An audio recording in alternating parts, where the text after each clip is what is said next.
हिजो हाम्रो college हार्यो guys. मान्छे मार्यो भन्ने शङ्का छ त्यहाँ परिगाउँ त्यो न्युज थियो त्यहाँ होइन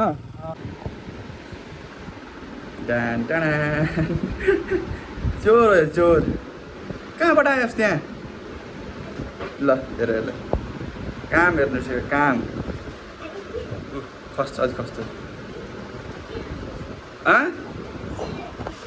के हुँदैछ स्कुल जानुहोस्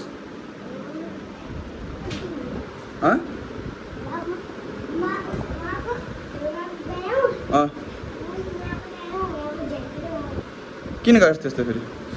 यस्तो फटा छ यो यस्तो फटा छ यो सुत्या सुत क्याम्पस जानु मैले थाहा छ मलाई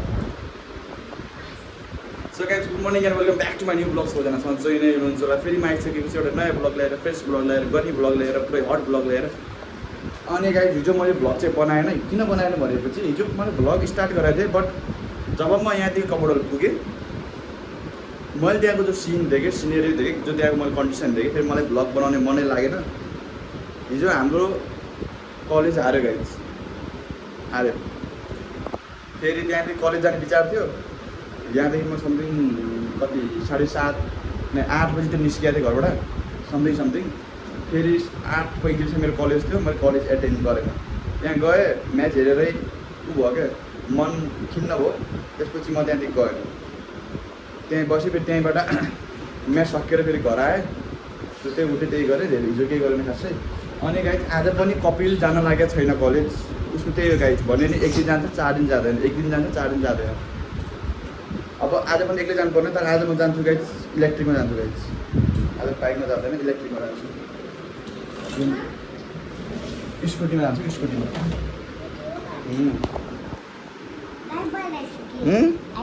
बाइकमा किन गइछु बाइकमा किन गइछु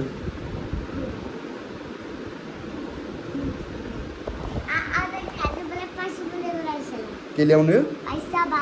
पैसावाला भने कस्तो फस्नेवाला के नाम के हो त्यसको सुकाइदियो अरे तैँले त बोल राख म ढिलो भइसक्यो कलेज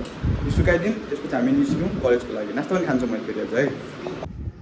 कपाल जति तेल लगाएपछि त्यही हो यार सो गाइज अहिले टाइम हुन लागेको छ अब म निस्किन्छु अनि बाटोमा सायद भ्लग बनाउनु गाह्रो हुन्छ होला किन भनेपछि म बिना हेलमेट जानेछु होइन यहाँ म स्कुटीमा छ हेलमेट भए पनि त्यो हाफ हेलमेट छ त्यसमा मोबाइल माउन्ट आउँदैन सो त्यसैले म अब यस्तो गर्छु आज भिडियो कम बनाउँछु कलेजदेखि आएर फेरि साँझतिर या रातितिर ओमेगल बस्नुपर्छ ओमिटिपी बस्नु सोच्दैछु किनभने धेरै दिन भइहाल्यो ओमिटिपी नबसेको बसेर थोडा बहुत भिडियो सिडियो बनाउँ जस्तो आउनु लागेको छ अब निस्क्यौँ सो गाइज म अहिले आहानै ल्याउनको लागि जान लागेको छु यस्तै हुन्छ स्कुटीमा फेरि छेउ हुन्छ कि भिडियो बनाउनु फेरि माइकमा त के छ यहाँ यता माउन्टमा लगाइदियो टक्क बोल राख्यो स्कुटी फेरि छेउ हुन्छ अहिले म उसलाई अनि हल्का छिटो नै ल्याउन जान लागेको छु किन भनेपछि हल्का म जल्दी गएर खाएर सुत्नुपर्ने हो कि फेरि अरूलाई चाहिँ धेरै सताउँछ मतलब खान मान्दैन सुत्न मान्दैन फेरि मैसँग खुवाएर मैसँग सुताउनु पर्ने कि उसलाई त्यसैले फास्ट जान लागेको छु म अहिले फेरि भर्खर शीतल टाइपको भएको कि मतलब कालो घाम लागेको छ अघि चाहिँ खतरनाक घाम लागेको छ मलाई आउने बेला अहिले चाहिँ पुरै कालो घाम लागेको छ यस्तै उसलाई उहाँ लग्ने बेला भइदिए पनि त राम्रो हो र टिचर भन्यो भने कहाँ हो के हो त भन्दैनन् आज 10-15-20 मिनट अगाडि नै जान लागेको छु त्यसलाई दिनको लागि सायद के नै भन्लान् पछि त यार कहाँ खानुहुन्छ सुत्नुहुन्छ उसको पछि कहाँ लाग्नु है उसलाई फटाफट सुताउनु पर्छ खाएर सुताउनु पर्ने फटाफट उसलाई स्कुल यता शीतलमा छ गाई चाहिँ आहानको स्कुल यता छ अब म जान लागेको छु आहानको स्कुलमा एकदम अहिले हाफ प्यान्टमा छु सायद केही नै भन्लान् जस्तो जहाँसम्म मलाई लाग्छ के भयो सही भएछ तर म्यामले प्रोनाउन्स गर्न आउन तँलाई बोल्दैनस् रे भने त क्लासमा घरमा त खुब बाटो भए हुन्छस् छिटछुटा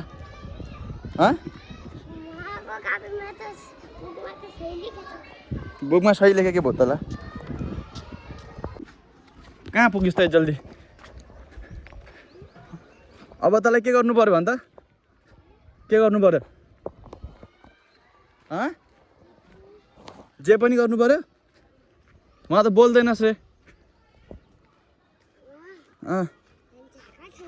कहाँ हकार छन् म्याम सोधेको कुरा भन्नु पर्दैन को मान्छे हकार छ बोलेपछि को पनि को भनमा छिटो भन् को हकार छ तँलाई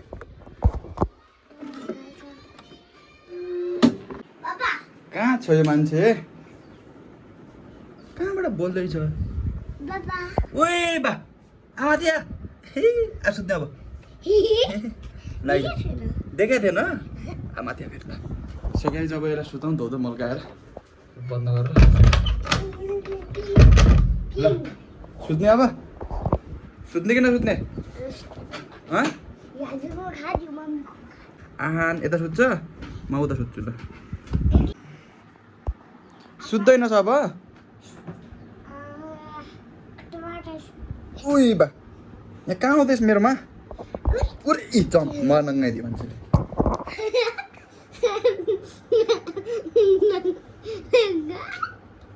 नङ्गा नै नङ्गाइदिइस् भने मलाई आर पार गरिदिस् मेरो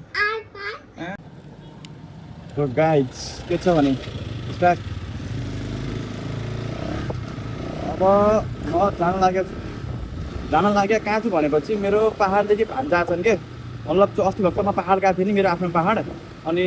जुन दिन फर्स्ट दिन म बसेको थिएँ नि त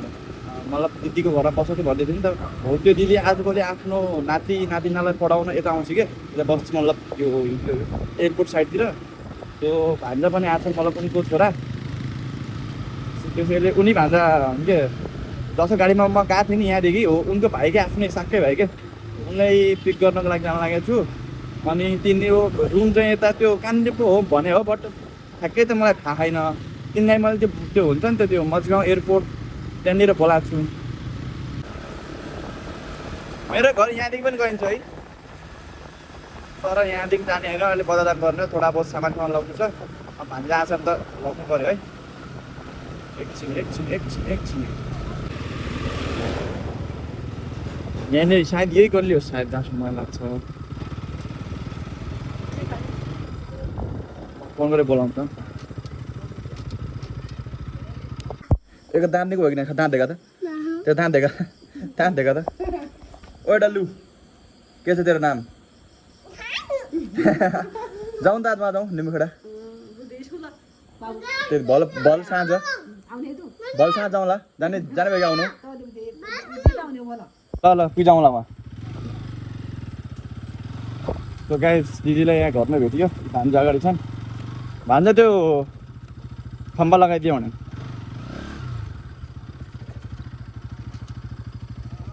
रात त्यो पुगाइदिएन दुर्गे दाइले त्यहाँ मान्छे मरेछ नि नयाँ माया झगडा भएछ मतलब त्यो मान्छे मार्यो भन्ने शङ्का छ त्यहाँ परिगाउँ त्यो न्युज थियो त्यहाँ होइन अब त्यो रात वहीँ बसाइदियो भने परिगाउँ भान्जा त भने त हाम्रो प्लान भान्जा मेरो प्लान के भएको थियो यहाँ आउने त्यो पछि सबै उहाँ घर जाने के उहाँ निम्बुखेडा रात उहीँ बसेर भन्ने गते प्लान थियो त्यसले पुगाइदिनु भने उहाँ